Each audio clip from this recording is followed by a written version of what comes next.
मुल्क में शुरू की गई डिजिटल मरदमशुमारी। सबसे पहला एतराज़ ये है, मेरा सबसे पहला एतराज़ वो ये है कि 1917 में आदमशुमारी हुई थी।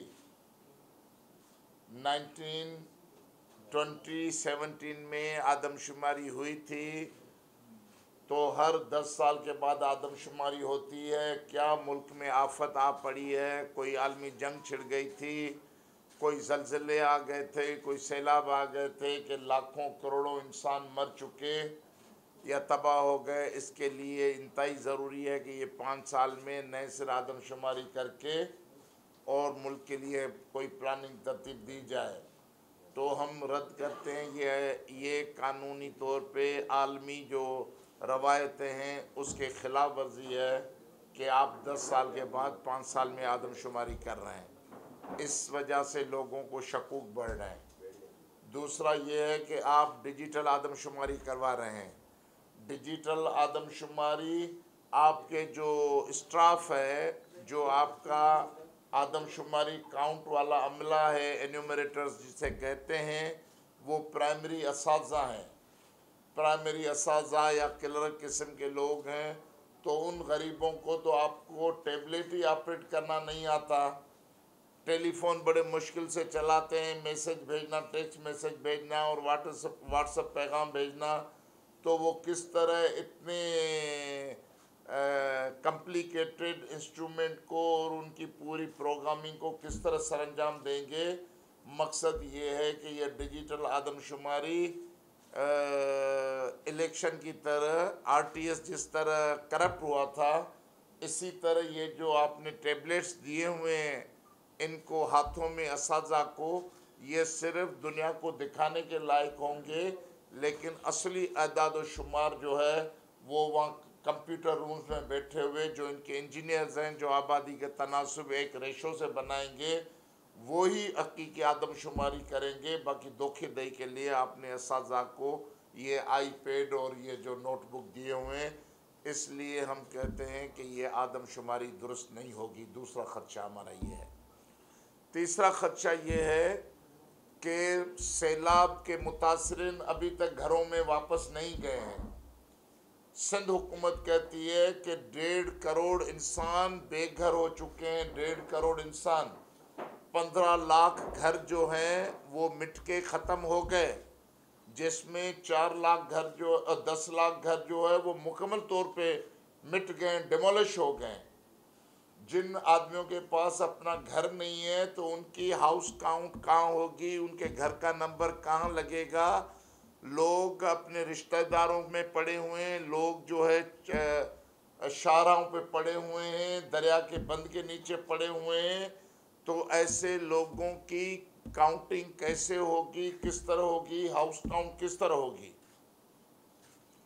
चौथा मसला जो ये है कि आपने जो डी जोरे आदमशुमारी करवाने के बजाय डी फैक्टो आदमशुमारी का इतलाक़ किया हुआ है।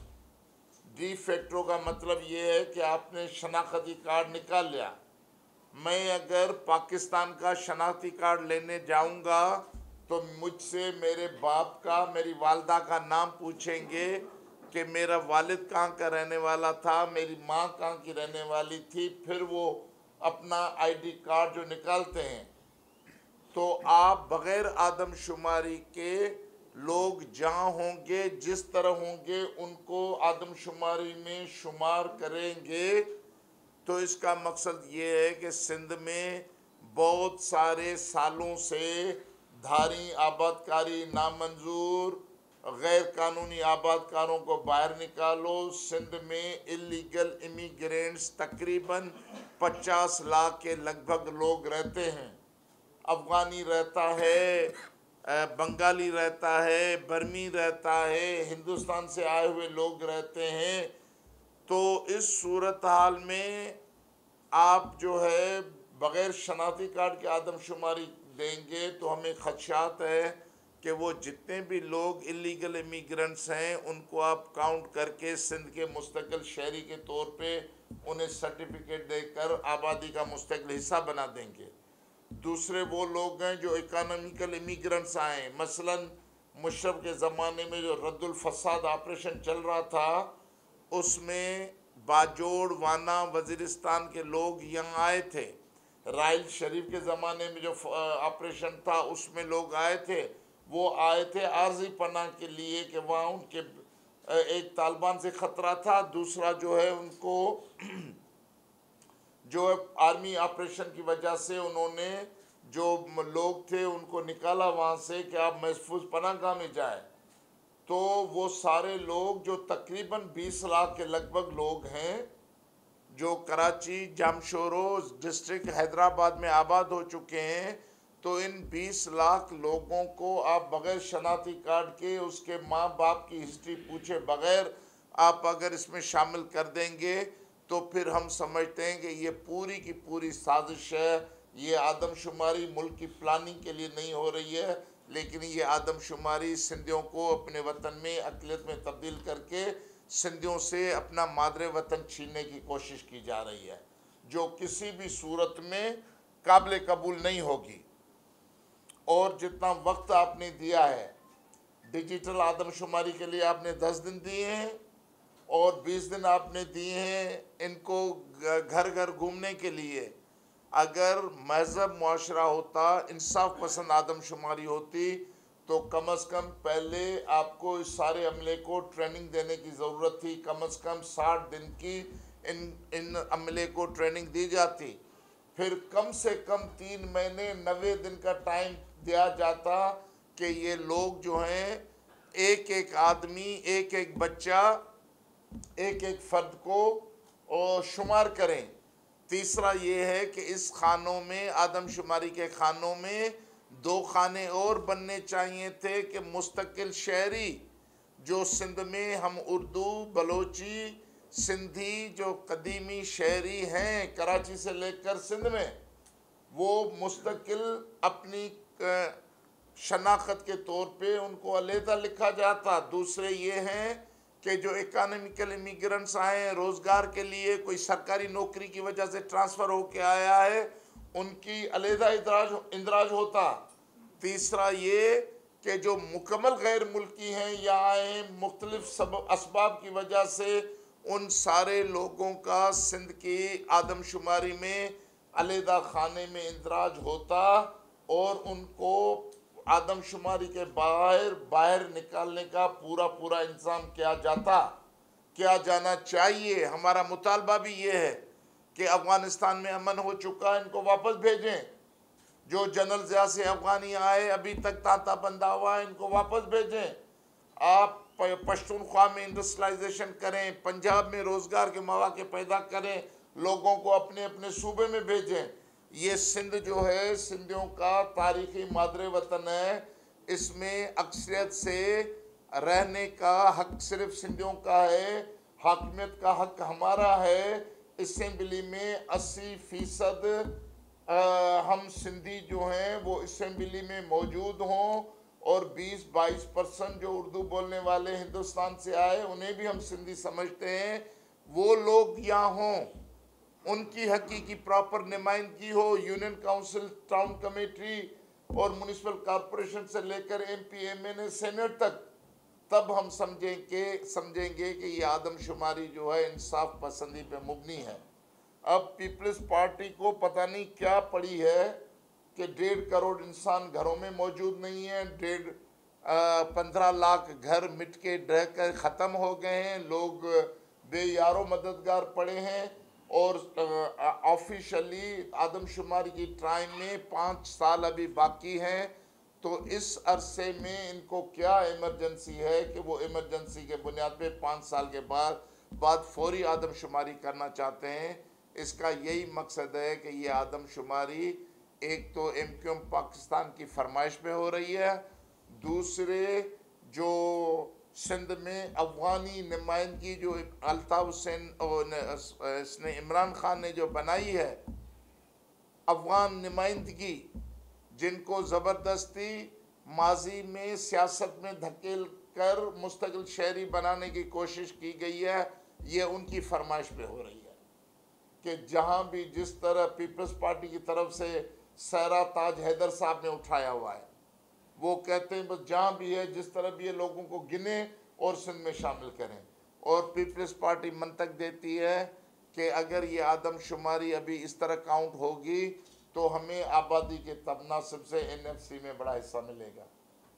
मैं पूछना चाहता हूँ कि 18 तरमीम के बाद जितने भी वफाक से आपको पैसे मुंतकिल हुए, क्या आपने 100% पैसे हासिल किए? जवाब है नहीं। हर माह मुराद अली शाह का बयान आता है कि हमारे 250 अरब रह गए, हमारे 200 अरब रह गए, वफाक पैसे नहीं दे रहा है। जितने पैसे आपको वफाक से मिलते हैं, क्या उसमें सिंध की डेवलपमेंट के लिए कभी एक ईंट भी लगी? आपने तो हमारे तारीखी शहरों को खंडर बना दिया है। न सीवरेज की लाइन दुरुस्त है, न बरसाती नाला दुरुस्त है, न पीने का पानी है, न स्कूलों में फर्नीचर है, न असातिज़ा की कमी पूरी होती है, न अस्पतालों में स्प्रो की गोली मिलती है, नई डॉक्टर्स लाखों इंसान सिंध में। अंदाज़ा है कि तकरीबन 50 लाख के लगभग नौजवान बेरोज़गार हैं, जिसमें प्रोफेशनल लोग हैं, डॉक्टर्स हैं, इंजीनियर हैं, वेटनरी डॉक्टर्स हैं, BS कंप्यूटर वाले हैं, IT के स्पेशलिस्ट हैं। जितने जितने मास्टर्स और BS करने वाले नौजवान लाखों की तादाद में बेरोज़गार हैं, लेकिन हुकूमत कहती है कि बजट नहीं है। असातिज़ा रोज़ कराची की सड़कों पे तनख्वाहों के लिए डंडे खाते हैं। माएँ बहनें उनको हाथों से और बालों से पकड़ के कराची की गलियों में घसीटा जाता है। वो रेगुलराइजेशन का मुतालबा करती हैं। ये कहते हैं फंड नहीं है, आपकी नौकरी रेगुलर नहीं होगी, आर्जी रहेगी। तो जब आपको 800-850 अरब रुपए वफाक से मिलते रहे हैं 18 तरमीम के बाद, तो उसमें आपने क्या सिंध में जो तामीर और तरक्की के जो मीनार खड़ा कर दिए, शहद और उसकी नालियाँ बहा दी हैं। जरदारी को आने वाले 2023 की इलेक्शन के लिए पैसे की लूट मार चाहिए। वो इलेक्शन की तैयारी के लिए पैसे लूटने चाहते हैं। सैलाब के पैसे जो बैनुल-अक़वामी इमदाद आ रही है वो हड़प करना चाहते हैं। NFC में मिलने वाले पैसे हड़प करना चाहते हैं कि आइंदा 2023 के इलेक्शन में वो वोट खरीद कर लोगों को मजबूर करके सिंध से वोट हासिल करके और बिलावल भुट्टो को वज़ीर-ए-आज़म बना सकें। और ये सारी की सारी कीमत आज जो अदा की जा रही है, ये बिलावल भुट्टो को वज़ीर-ए-आज़म बनने का सियासी तमाशा जारी है कि अगर बिलावल भुट्टो को वज़ीर-ए-आज़म बनाने के लिए इनको सिंध की कुर्बानी देनी पड़े, सिंध की अक्सरियत की कुर्बानी देनी पड़े, हक के हाकिमियत की कुर्बानी देनी पड़े, वो इसके लिए भी तैयार हैं। तो हम कहेंगे ऐसी सियासत को शर्म आनी चाहिए। ऐसी सियासत सिंध में हर सूरत में ख़त्म होनी चाहिए। हम इनकी इक़्तिदार परस्ती और इक़्तिदार की हवस के लिए सिंध को माले गनीमत बनाकर और सिंध को कुर्बानी की बल्ली पे चढ़ाने के लिए तैयार नहीं है। इसके लिए ये पीपल्स पार्टी पार्लियामेंट में बैठी है। PDA की हुकूमत इनके कंधों पे खड़ी है। पीपल्स पार्टी को थोड़ा भी सियासी समझ हो, शऊर हो या आंखों में थोड़ी हया हो, तो इनको फौरी तौर पे वफाकी हुकूमत को कहना चाहिए कि ये आदमशुमारी फिल-फौर मुलतवी करनी चाहिए। हर सूरत में ये आदमशुमारी मुलतवी हो। आदमशुमारी मुलतवी होकर इसके नए पैरामीटर बनाए जाएं जो मैंने आपको बताया। शनाख्ती कार्ड का, इलीगल इमिग्रेंट्स की अलहदा गिनती, इकोनॉमिकल उनकी अलहदा गिनती। जब तक ये नहीं होगा और ये सैलाब के लोग सितमज़दा लोग मुतासरीन अपने घरों में नहीं जाते, ये बस्तियाँ नए सिरे से आबाद नहीं होती, तब तक ये आदमशुमारी का मरहला नहीं शुरू करना चाहिए। 2017 के बाद 2027 में आदमशुमारी हो सकती है। अभी आदमशुमारी नाकाबिले कबूल है। और इसके बाद मैं जो कहना चाहता हूँ कि अगर हुकूमत बज़िद है तो हम इसके खिलाफ एहजाजी ऐलान करते हैं, एहजाज का ऐलान करते हैं। रमज़ान आ रहा है 22 मार्च को। 4 मार्च जो आप समझते हैं कि सिंध की तारीख में तलबा जदोजहद का एक अहम दिन है। 4 मार्च से कराची प्रेस क्लब में हम मुस्तकिल एहतजाजी कैंप कायम करेंगे। 4 मार्च से लेकर 20 मार्च तक कराची प्रेस क्लब में हमारी एहतजाजी कैंप कायम होगी। वहाँ हज़ारों लोग रोज़ाना की बुनियाद पे वहाँ बैठेंगे, एहतजाज करेंगे, आलमी ज़मीर को जगाएंगे, शहर में रहने वाले लोगों को शऊर देंगे, बाशऊर बनाएंगे। हुकूमत पे पूरा दबाव डाला जाएगा कि हुकूमत सिंध से ये सिंध दुश्मनी वाला रवैया तर्क करे, अपना किरदार अदा करे कि वो वफाक से कहे, सिंध असम्बली से करारदाद पास कराए कि ये मरला रोका जाए। नंबर 1 ये होगा। और दूसरा ये है कि सारे सिंध के देही इलाकों में जितने डिवीज़न हैं, हैदराबाद डिवीज़न, मीरपुर खास division, Larkana division, Sukkur division और अहम अजला जो ज़िलों में है, वहाँ हर ज़िला हेडक्वार्टर में मेरी क़यादत में एहतजाजी मुजाहरे, एहतजाजी जो है डेमोन्स्ट्रेशंस होंगी, प्रेस कॉन्फ्रेंसेस होंगी और सारे सिंध के शऊर के जो नुमाइंदे, वकला, social activist, trade union activist, सब आवाम को अपील करते हैं, अपनी औरतों बहनों को अपील करते हैं कि इस जदोजहद में भरपूर हिस्सा लें, सिंध के अवाम के शऊर को उजागर करवाएं कि सिंध के लोग इस साजिश को समझें। और हम कहना चाहते हैं कि अगर ये मुलतवी नहीं की जाएगी तो सिंध बहैसियत सिंधी कौम हम इस आदमशुमारी के नतीजों को कबूल नहीं करेंगे। इस आदमशुमारी के बुनियाद पे जो आप सीटें निकालेंगे, कॉन्स्टिट्यूंसीज नहीं बनाएंगे और जो भी सियासी तमाशे करेंगे, हमें कबूल नहीं होगा। अभी से बताया जा रहा है, कुछ लोगों ने जो आदमशुमारी के हलकों में काम कर रहे हैं, उन्होंने कहा है कि हमारे ऊपर दबाव है कि कराची की आदमशुमारी 32 मिलियन 3 करोड़ 20 लाख दिखाई जाए। जो 2017 में आदमशुमारी थी, उस ज़माने में कराची की आदमशुमारी थी 1.5 करोड़। तो ये 5 साल में क्या लोगों ने, तौबा नौज़बिल्लाह, गंदी बात नहीं शायद मुझे कहनी चाहिए, कि इतने बच्चे पैदा हो रहे हैं कि हर महीने में बच्चा पैदा हो रहा है क्या? बच्चे को माँ के पेट में रहने के लिए भी 11 महीने की ज़रूरत होती है। तो ये कौन सी टेक्नोलॉजी इस्तेमाल हुई कि 5 साल में 1.5 करोड़ इंसान जो है वो 3.5 करोड़ बन जाएंगे या तब्दील हो जाएंगे? तो जब अभी चेतोबा जाई कोने नानी मुआंडे, अन्य आदमशुमारी अभी शुरू नहीं है, तो कहते हैं कि 3 करोड़ 20 लाख आदमशुमारी कराची की दिखाई जाएगी।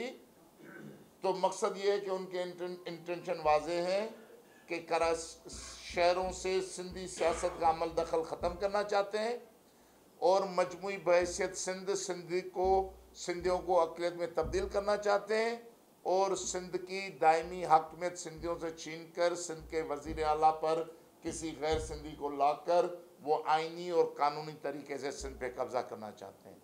ये सूरत हाल होगी, हम कबूल नहीं करेंगे। इस सूरत हाल पे हम लड़ेंगे, मज़ामत करेंगे। सिंध की हाकमियत पे कोई समझौता नहीं होगा। बहुत मेहरबानी।